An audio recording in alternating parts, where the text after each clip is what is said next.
Terry Bourgeois. He is the founder of the Empire State Ride, and he's also the site director in his day job for Lindy Technical Center, which is formerly Praxair. As a volunteer, Terry has dedicated more than 20 years of his personal time to events that raise funds for cancer research and clinical trials at Roswell Park Comprehensive Cancer.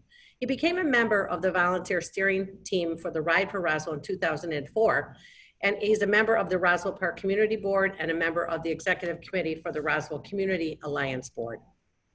Terry expanded his ongoing support for the Roswell Park in 2014 when he founded the Empire State Ride.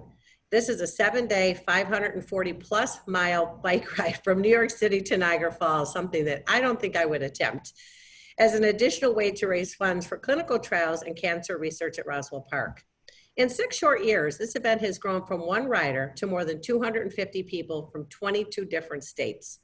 More importantly, the Empire State Ride has raised more than $2.5 million and counting for cancer research since its inception, with 2019 serving as a banner year, bringing in donations that exceeded $1 million. That's quite amazing, and that's why you're being honored for service with us here. In addition to his volunteer work, Terry has been an employee of Lindy, again, formerly Praxair Incorporated, for more than 24 years. During his tenure with the company, he's served in multiple roles, including operations engineering, and most recently as site director for Lindy's Technical Center, located in Tonawanda. Prior to his time with Lindy, Terry served for 12 years in the U.S. Naval Submarine Service. Thank you for your service. His military service included tours on 2 fast attack submarines and teaching naval officers how to operate nuclear propulsion systems. A native of Baldwin, North Dakota, Terry holds a bachelor's degree in technical management from DeVry University and a master's degree in organizational leadership from Medaille College.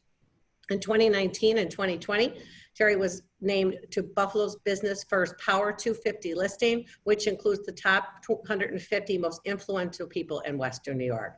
So I think we picked a very good person to be receiving this award. You're quite accomplished in both your volunteer work and also in your professional career. So thank you for being with us, and thanks for accepting this award. That's a tough question. And to be honest with you, I don't know yet. So I think it's a tricky answer to answer at this point in my life, because, well, we're not at the end of the road.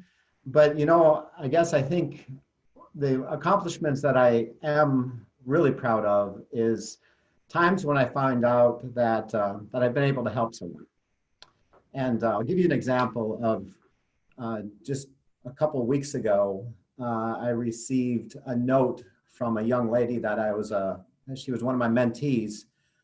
Oh, it was probably, it's about 8 or 9 years ago now. And she sent me I sent her a note because I saw on social media that she had just finished her engineering degree. And she was working with me when she was a junior in high school. And in her note, she sent me a picture of a little piece of scrap paper that I had written on. And it had a problem-solving rubric that I shared with her, and I signed it. And I said, when you face problems, follow these steps. And she said she hung on to that. She still has it, and she sent me that picture of that tear. And, you know, when I get something like that, that day, that's probably the most important accomplishment I've ever felt I've had. So I hope there's more out there. And to me, you know, hopefully I don't know what my biggest accomplishment was, and it's just out there somewhere. Again, another hard question to answer, as I'm not sure I'm really deserving of the award, or any other award for that matter, but I can share, you know, I guess my feelings on servant leadership and service. And, you know, I occasionally learn that my service, and I think our service, really has nothing to do with us. And it has everything to do with others. And I'll give you an example of how that was brought to my attention sharply with the Empire State Ride. And it was the first year of the Empire State Ride. I was doing it by myself. And so it was a solo year. I wanted to prove that the Empire State Ride was something that was someone like me could do and others could do. So never say never, Althea, because you could do this. So anyhow, I had a lot of trials and tribulations heading up to this first year, a lot of challenges, a lot of opportunities to quit and to say it isn't worth it. And, you know, the night before, one of those challenges, you know, the night before I started the ride in Manhattan, I was there and I started to get this horrible pain in my foot. And I had tears in my eyes and I thought, geez, how am I going to do this? I have 7 days to go. Interestingly enough, about 3 weeks ago, I found out the reason why I had that pain 7 years ago was I broke my toe. And my toe is actually in two pieces and I broke it that day. So I didn't know it until just a couple weeks ago. But anyhow, you know, I had this horrible pain. My navigation system failed and I went around Manhattan for hours. And when I got to my campsite that night, it was extremely late. And I thought, Terry, you know, why are you doing this? And I was there at the campsite and there was a lady that came up to me. She was a campsite adjacent to me. And she saw my gear that had cancer messages on it. And she said, would you mind, she asked me what I was doing. And I told her about this vision to create this ride across the state to get people from all over the nation to come and join us and to raise money for cancer research. And she asked me if I could come and join her and her sisters at their campsite. And so I did. And it turns out that her sister was there because she was being treated at Sloan Kettering. And her sister had throat cancer. And 4 months prior to her sister getting her throat cancer diagnosis, her husband was diagnosed with prostate cancer. So we had some time at the campsite, some emotional time. We talked about why I believe in Roswell and why I've dedicated my life to doing something about cancer. Well, the next morning, I had signed one of my jerseys and I left it on her campfire chair. But as I got on my bike, that message again, the day before I had all these woes about, woe is me. And that night with her and her sisters reminded me once again that, Terry, this has absolutely nothing to do with you. Buckle up, get on your bike and ride, because there's a whole lot of people that are going to benefit from this cause someday. And so, that's my perspective on serving, is the moment we start thinking it's about us is probably going to start the downward slide of our success. We got to remember it has nothing to do with us. I did move here, I think it was back in 1998. I moved because of my job. And I was coming here after spending 12 and a half years moving around to various places. I was never in a place for more than 2 to 3 years. And so when I came to Buffalo, I didn't know how long I was going to be here. And early on in that time, I went to a church, and there was a pastor that talked about people that he's talked to that say they never want to get involved with anything because they don't know how long they're going to be here, or they're not sure if they have time to do something. And his message was, now's the time for you to get involved and do something, because you have no idea how long you're going to be here. And that's, shortly after that is when I kind of jumped in headfirst into the cause with Roswell. So I didn't know I was going to set my roots here, but that was over 20 years ago. And I'm glad I did, because I think this is one of the favorite places that I've ever lived. And there's many reasons why, but Buffalo is a great place. There's not just one. How can you pick one thing? But first it's the history. I really am enthralled with the history and the important role that Buffalo has played in the history of our nation. The people, I think the tagline of the City of Good Neighbors, I've certainly witnessed that over my 20 plus years and all of the support that we've gotten and the support that there's so many things to do here. So the diversity, it's the history, it's the diversity. And another big thing is the water. The water is a really big deal for someone that grew up in the middle of the prairie during some very long years that were drought ridden. So I'll never take water for granted, and I'm so thankful that we have it all around us. So you've got a lot of tricky questions here. and there's so much going on in Buffalo in terms of momentum and leadership. And if you start going down the list, you are bound to leave a lot of people off that are high on your list. So I'm going to choose one that I really, really admire an awful lot, and that is Dr. Candace Johnson of Roswell. Certainly been really close to that institution, and I admire her leadership and everything that she has done in the world related to cancer research. But the other leaders that I admire, that I really enjoy watching, is in our fundraising initiatives. We also, the Empire State Ride, but Team Cure for Roswell, there's all these small community events that go on. It might be in a church, it might be in a school, and all these small family related or community, small local community related events.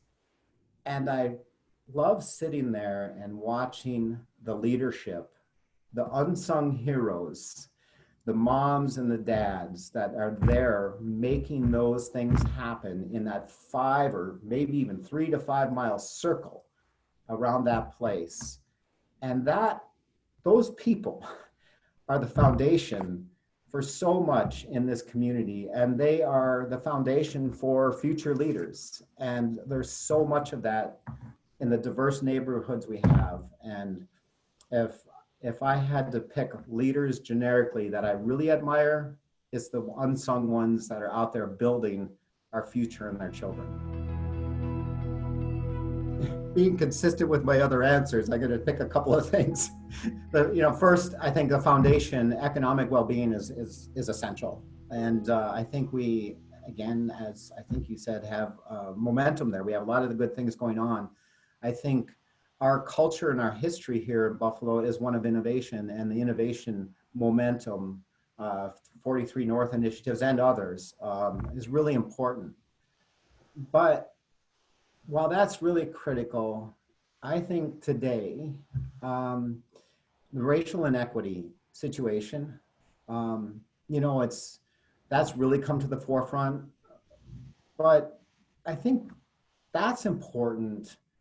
But beyond that, I think a real focus on building on the concept of the city of good neighbors and an initiative around anti-racism, which goes beyond focusing on racial inequities, but it includes focusing on racial inequities.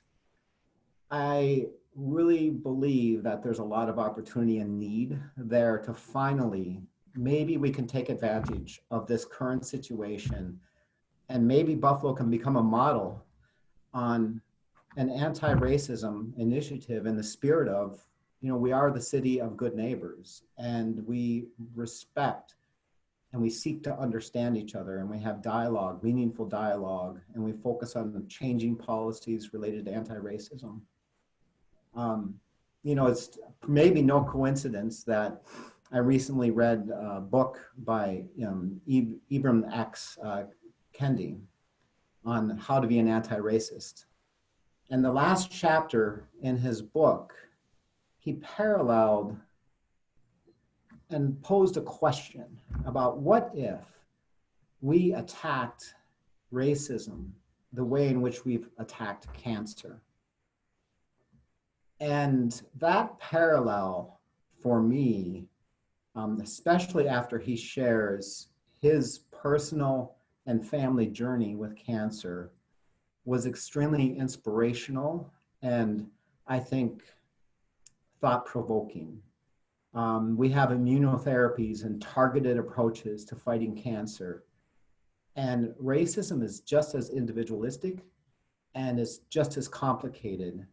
And I think being involved in really trying to get the root of racism and becoming anti-racist with that same vigor and perhaps strategy would really be awesome to see happen here in Buffalo. Summer or winter? Summer.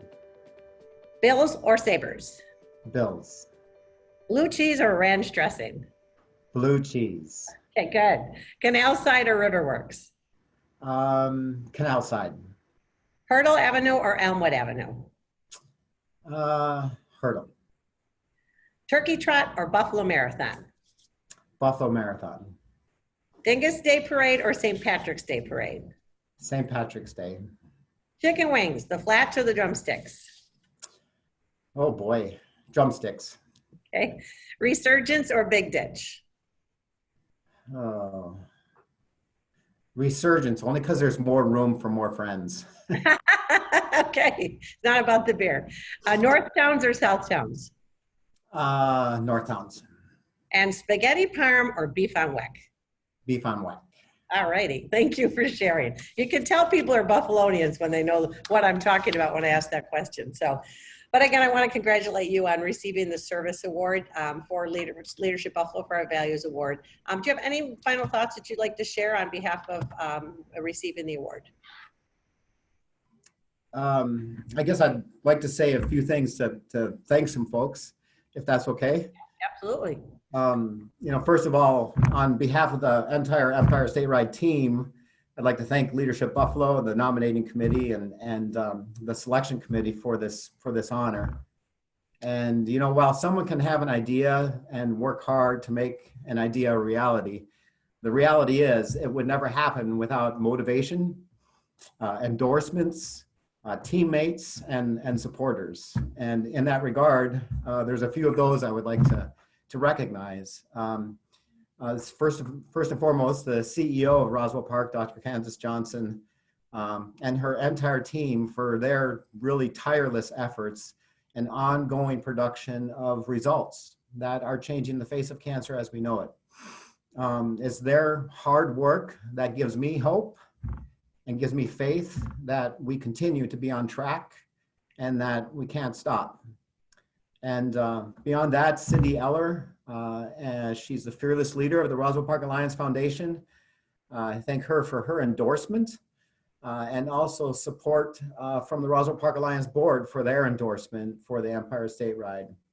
And on Cindy's team, we have Brian Sidorowicz and Andrea Gregory and their teams and their extended teams who have taken the Empire State Ride and the ride logistics and the ride fundraising to a whole new level. And my direct teammates and co-chairs, Steve Mars from Long Island, holding up the east end of the ride, and locally here, Danielle Casucci, both who are cancer survivors and very dedicated to the cause. And there's hundreds of Empire State Riders from around the world who have inspired thousands of people within their spheres of influence. And they've expanded the Empire State Ride family and created bonds that will last a lifetime. And then of course there's the donors that provide support to our riders. And we can't stop and we won't stop until a diagnosis of a cancer is insignificant news.